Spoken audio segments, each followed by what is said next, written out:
Hello guys and welcome to my channel Kajal Chaube. This is Kajal Chaube and in this session we are going to solve the question paper of UP police. आज के session में हम UP police के reasoning part को हम solve करने जा रहे हैं. So without wasting time let's start our today's session. ये जो आपका आज का सेशन है वो यूपी पुलिस का शिफ्ट 1 का पेपर है जो आज हम इस वीडियो में इस सेशन में आज हम पढ़ने जा रहे हैं. और जिस पेपर को हम सॉल्व करने जा रहे हैं वो यूपी पुलिस का 17 तारीख का शिफ्ट 1 का पेपर है जिसे हम सॉल्व करने जा रहे हैं और हम रीजनिंग के पार्ट को सॉल्व करेंगे. तो चलिए देखते हैं. जो आपका फर्स्ट क्वेश्चन है वो है साइलॉग से पूछा गया है. ठीक है, पति, परिवार और पत्नी. तो इसे हम चित्र के माध्यम से हम दर्शाएंगे कि इसे हम कैसे कर सकते हैं. तो आपका इसकी कैसे बनेगा, ये आपका बनेगा ऐसे. ये आपका परिवार हो गया. ठीक है, ये परिवार को संकेत कर रहा है, ये परिवार को दिखा रहा है. ये एक गोला, ये एक सर्कल किसको डिनोट कर रहा है, परिवार को. अब परिवार में पति रहते हैं और पत्नी भी रहती है तो ये आपका क्या हो जाएगा, आंसर हो जाएगा. ठीक है, पति, परिवार और पत्नी का ऐसा आपका फिगर बनेगा और यही आपका आंसर होगा. नेक्स्ट क्वेश्चन है आपका कुछ इस तरह से फिगर बनाकर दिया गया था एग्जाम में और उसमें क्या पूछा है, उन पुरुषों की संख्या बताइए जो स्वस्थ हैं. इसमें क्या बताना है, उन पुरुषों की संख्या बताना है जो पुरुष स्वस्थ हैं. तो त्रिभुज किसको दिखाता है, त्रिभुज जो है स्वस्थ लोगों को दिखाता है. जो आपका स्क्वायर है वो किसको दिखाता है, स्क्वायर जो है रेक्टेंगल आपका किसको दिखाता है, वृद्ध व्यक्ति को दिखाता है. और जो आपका सर्कल है, जो आपका गोला है वो किसको दिखाता है, वो आपको पुरुषों को दिखाता है. तो इसमें आपको बताना क्या है कि उन पुरुषों की संख्या बताइए जो पुरुष स्वस्थ हैं. ठीक है, तो आपका यहाँ पे त्रिभुज किसको दिखाता है, त्रिभुज आपको दिखाता है स्वस्थ लोगों को. और ये जो आपका यहाँ का पार्ट है, यहाँ पे ये आपका जो बचा हुआ है यहाँ पे लिखा है 3 लिखा हुआ है और हमें बताना है कि उन पुरुषों की संख्या बताइए जो स्वस्थ हैं. तो पुरुष किसको डिनोट कर रहा है, सर्कल को. तो ये जो आपका है ये सर्कल है और उस सर्कल में ही ये जो 3 है ये आपका ये त्रिभुज में भी है. तो ये आपका 3 क्या हो जाएगा, इसका आंसर हो जाएगा. और 3 वो है, वो पुरुष हैं जो स्वस्थ हैं. 3 वो पुरुष हैं, 3 वो पुरुष हैं जो स्वस्थ हैं. ठीक है, ये आपका आंसर बन जाएगा. नेक्स्ट क्वेश्चन देखिए आपका क्या है. नेक्स्ट आपका जो क्वेश्चन है वो कुछ इस तरह से दिया गया है. प्लस को क्या कर देना है, चेंज करके डिवाइड, मल्टीप्लाई को माइनस, डिवाइड को मल्टीप्लाई, माइनस को प्लस. और तब फिर आपका क्वेश्चन दिया है 63 × 24 + 8 डिवाइडेड बाई 4 + 2 - 3. तो चलिए हम इसे सॉल्व करेंगे और देखेंगे इसे चेंज करने के बाद इसका क्या आंसर आएगा. ये आपका दिया गया है, इसमें हमें चेंज करना है ऐसे. तो सबसे पहले हम लिख देंगे 63 और मल्टीप्लाई की जगह क्या कर देंगे माइनस, फिर 24 और प्लस की जगह क्या करेंगे, प्लस की जगह हम कर देंगे डिवाइड, प्लस की जगह हम कर देंगे डिवाइड, फिर लिखेंगे 8 और डिवाइड की जगह क्या करेंगे मल्टीप्लाई. ठीक है, डिवाइड की जगह क्या कर देंगे हम मल्टीप्लाई, प्लस अब प्लस की जगह क्या करना है, हमें डिवाइड करना है, डिवाइड, फिर 2 माइनस की जगह हमें क्या करना है, माइनस की जगह हमें प्लस करना है, +3. तो चेंज करने के बाद कुछ इस तरह से आपका बनेगा. ठीक है, अब हम इसे सॉल्व करेंगे किस रूल के हिसाब से, बोर्ड मास के रूल के हिसाब से. बोर्ड मास से हम इसे सॉल्व करेंगे. ठीक है, बी का मतलब होता है ब्रैकेट, ओ का मतलब ऑफ, डी मतलब divide, multiply, addition and subtraction. तो इस रूल से हम इसे सॉल्व करेंगे. तो चलिए करते हैं. तो सबसे पहले आपका क्या आ जाएगा, इसे करेंगे तो ये होगा आपका 63 माइनस, हमें सबसे पहले क्या करना है, ब्रैकेट को सॉल्व करना है. तो यहाँ पे ब्रैकेट दिया नहीं है. अब हमें क्या करना है, डिवीजन को सॉल्व करना है. ठीक है, तो हम यहाँ पे क्या करेंगे, इसको जब डिवाइड करेंगे तो क्या आएगा, 3 आएगा. उसके बाद हमें क्या करना है, मल्टीप्लाई, डी के बाद क्या करना है, हमें मल्टीप्लाई को सॉल्व करना है. तो मल्टीप्लाई करेंगे तो यहाँ पे क्या हो जाएगा, 2 हो जाएगा. उसके बाद अब हमें क्या करना है, एडिशन करना है यानी कि ऐड करना है. तो 2 + 3 हो जाएगा, 2 + 3. ठीक है, ये हो गया आपका. अब हमें क्या करना है, अब हमें माइनस करना है. माइनस कर अभी रुक जाइए, अभी और भी इसमें है. मल्टीप्लाई करेंगे 3 × 2 = 6 + 3, ये होगा आपका. अब इसे हम करेंगे तो क्या हो जाएगा आपका, ये आपका आ जाएगा 66 हो जाएगा आपका. और फिर उसके बाद 66 - 6 करेंगे, ऐड करेंगे ना, 63 + 3 तो 66 हो जाएगा. और 66 में से ये आपका 6 माइनस करेंगे तो कितना आ जाएगा, 60. ठीक है, तो कुछ इस तरह से आपका ये क्वेश्चन सॉल्व होगा और इसका आंसर क्या बन के रेडी हो जाएगा, इसका आंसर बनेगा 60। ठीक है, ये आपका दिया था और इसे हमें किस रूल से करना है, इसे बोर्ड मास के रूल से इसे हमें सॉल्व करना है। चलिए आगे देखते हैं नेक्स्ट क्वेश्चन क्या है आपका। नेक्स्ट है कि एग्जाम में आपका कुछ इस तरह से फिगर दिया गया था और इसका आपको मिरर इमेज चेंज करना है। इसका आपको क्या चेंज करना था, मिरर इमेज।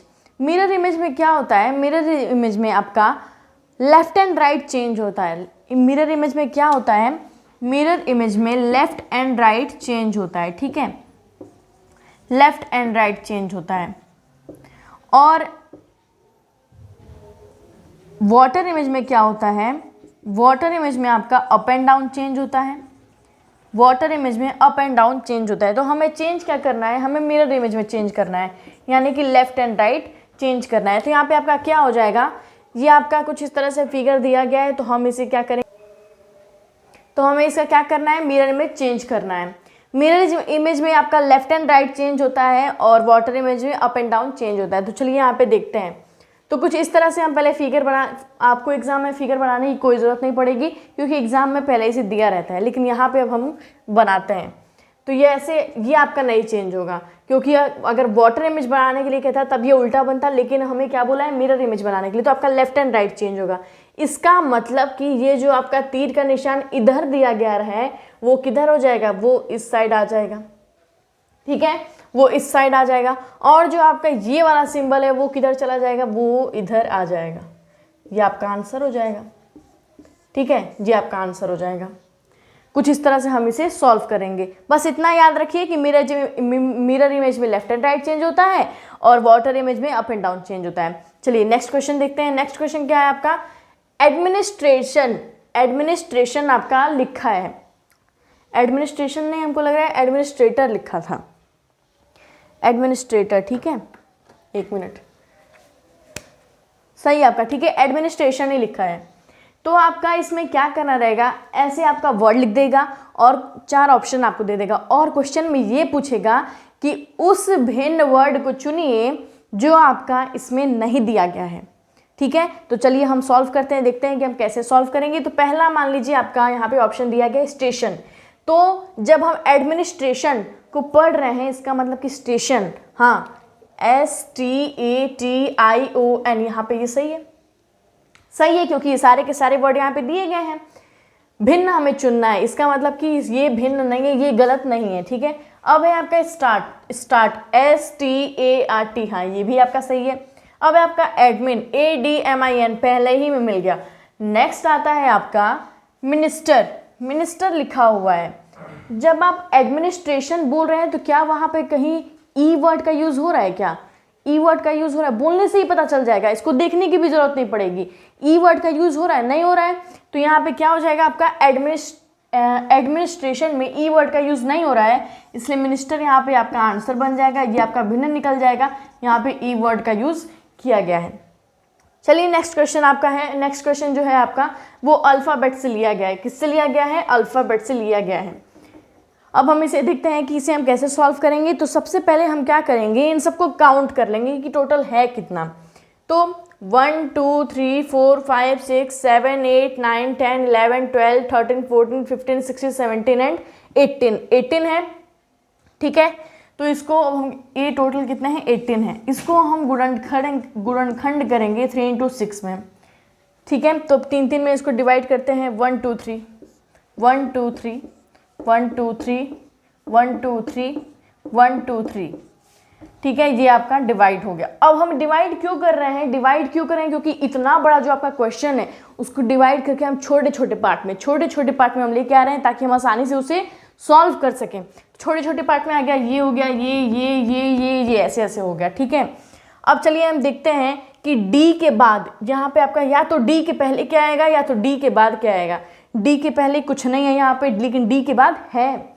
डी के बाद क्या है, डी के बाद एम है। डी के बाद एम यहाँ पे दिया गया है, यहाँ क्या हो जाएगा आपका, यहाँ पे हम एम लिख देंगे। डी के बाद क्या हो जाएगा, एम। अब है आपका कि ए के बाद क्या दिया है, एम दिया है। ए के बाद क्या दिया है, एन दिया है। तो यहाँ पे क्या कर देंगे, ए के बाद क्या लिख देंगे, एन। ए के बाद क्या लिख देंगे, एन। ए और डी के बीच क्या है, एन है, ए और डी के बीच क्या हो जाएगा, एन हो जाएगा। ठीक है, अब नेक्स्ट क्या है आपका, अब देखते हैं एम ए एन, यहाँ पे क्या हो जाएगा, ए हो जाएगा, मैन, यहाँ पे भी क्या हो जाएगा, मैन।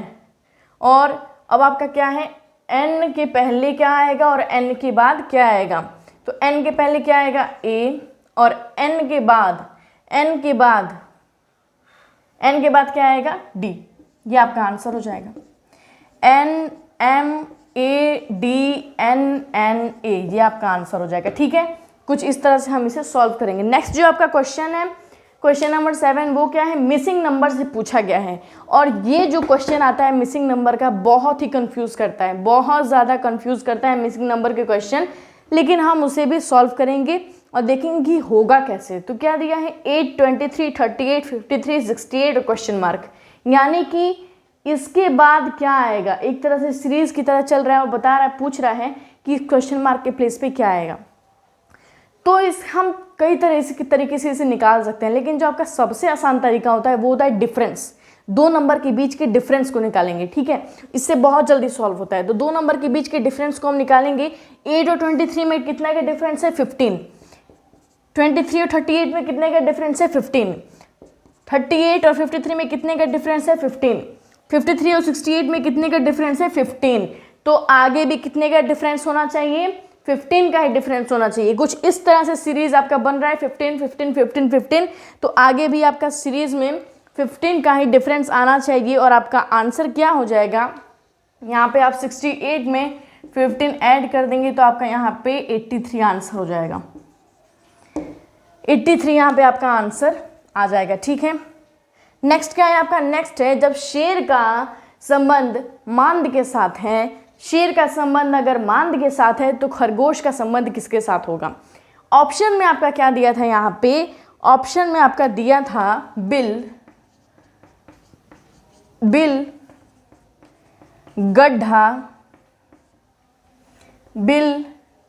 गड्ढा, और आपका क्या दिया था, और आपका दिया था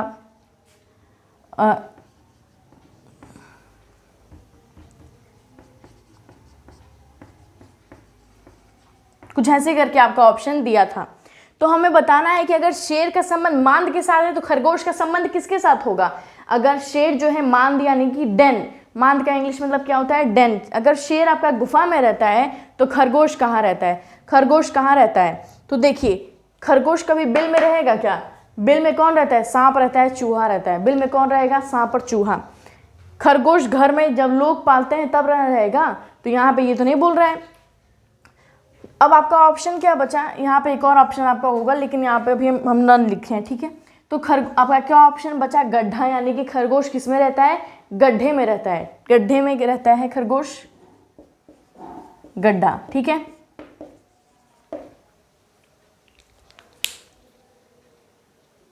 चलिए आगे देखते हैं। नेक्स्ट जो आपका क्वेश्चन है वो क्या है, लिखा है BPMN को अगर हम CQNO लिख सकते हैं तो GTPL को हम क्या लिखेंगे। ठीक है, तो चलिए हम देखते हैं कि इसे कैसे करेंगे। यहाँ क्या किया है, B के बाद क्या आ गया, C आ गया, B के बाद क्या आ गया, C आ गया, तो G के बाद क्या आएगा, H।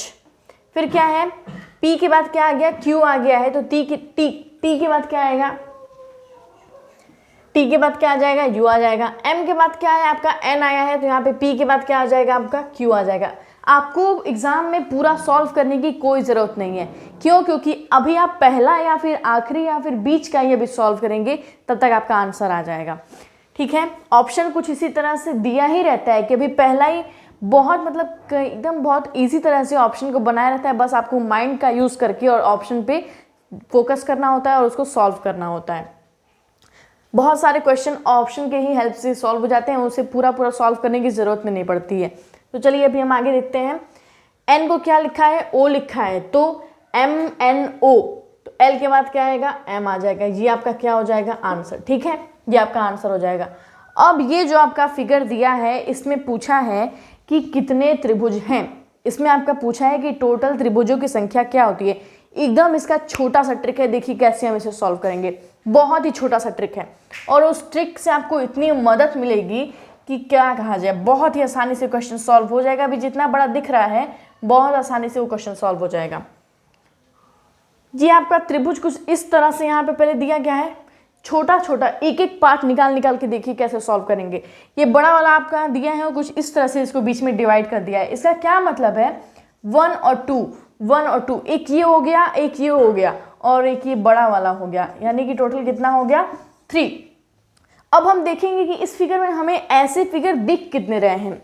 तो एक आपका ये वाला हो जाएगा 3, यहाँ पे 3 लिख देंगे, एक आपका यहाँ पे 3, एक यहाँ पे 3, एक यहाँ पे 3, यानी कि 1 2 3 एंड 4, 3 इंटू 4 कितना आ गया 12, 3 इंटू 4 कितना आ गया 12 आ गया। और ऑप्शन में आपका इसमें कैसे दिया था, बहुत सारे बच्चे इस क्वेश्चन को गलत करके आए हैं।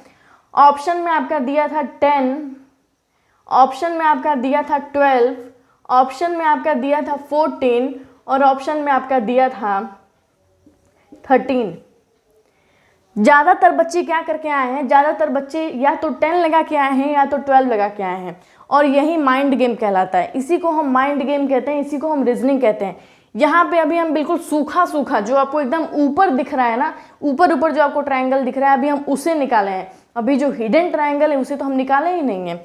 देखिए कैसे, यहाँ पे 12 आंसर नहीं होगा। जो भी बच्चे 12 आंसर करके आए हैं वो क्या है, गलत है। अभी हम यहाँ पे सूखा सूखा यानी कि भी निकाले हैं, अभी हम यहाँ पे हिडन ट्रायंगल निकालेंगे। एक यहाँ पे आपका ऐसे बन रहा है, एक ये वाला आपका, ये क्या हो जाएगा आपका 13 हो जाएगा। ये आपका क्या हो जाएगा 13। और एक ये आपका ये वाला ये क्या हो जाएगा आपका 14। तो इसका सही आंसर क्या होगा 14, इसका सही आंसर होगा। ठीक है, नेक्स्ट क्या है आपका, नेक्स्ट क्वेश्चन है, अगर माँ का संबंध बच्चे के साथ है, अगर माँ का संबंध बच्चे के साथ है तो बादल का संबंध किसके साथ होगा। ऑप्शन में क्या दिया था आपका, ऑप्शन में दिया था बारिश, मौसम,